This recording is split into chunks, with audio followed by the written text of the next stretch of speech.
spot away for a 4-game winning streak para sa kanilang kumbaga after starting 0-3.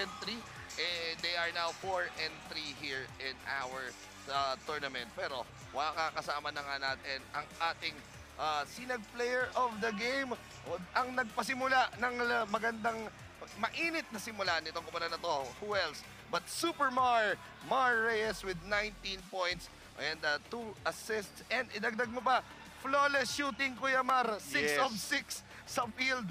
Kuya Mar, unang tanong ko, ano ba napag-usapan ninyo heading into this ball game? Dahil alam natin importante to heading into a possible chance for that twice to beat advantage. Plano lang namin sa start muna kami sa defense, lalo na kala DJ, kailangan namin may stop. So tulong-tulong kami lalo sa opensa. Siguro nagtiwala lang kami sa isa't isa saka sa depensa namin.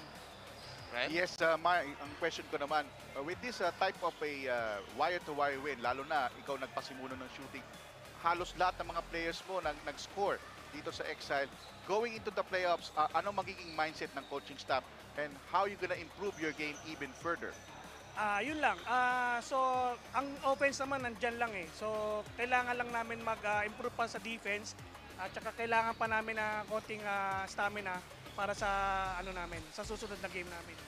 Alright, Kuya Mar, ito huling tanong ko Kuya Mar, ano ba nakain mo? Kumain ka ba ng mushroom o ng flower? Kasi grabe yung talaga. Performance para kasi Super Mario eh. Hindi naman, siguro maganda lang ang gising.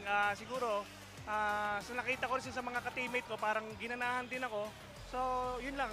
Ginawa ko naman yung best ko para lahat magawa ko. Iba pala pag ginaganahan si Kuya Mar. Yun, no? Pero, Kuya Mar, ito, may isa pa kayong laro heading into the quarterfinals, and that will be a big game against San Pedro Mamba. Bigyan na kita ng chance para anyayahan ang inyong mga fans, Exile, and syempre batiin mo na lahat ng mga gusto mong batiin.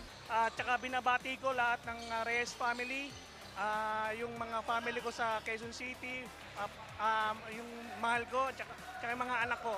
Yun lang. At saka pala kay Boss Joey Valencia sa mga sponsor namin, kay Carus. Yun lang. Alright, thank you very much, Kuya Mar, our Sinag player of the games, Mar Reyes.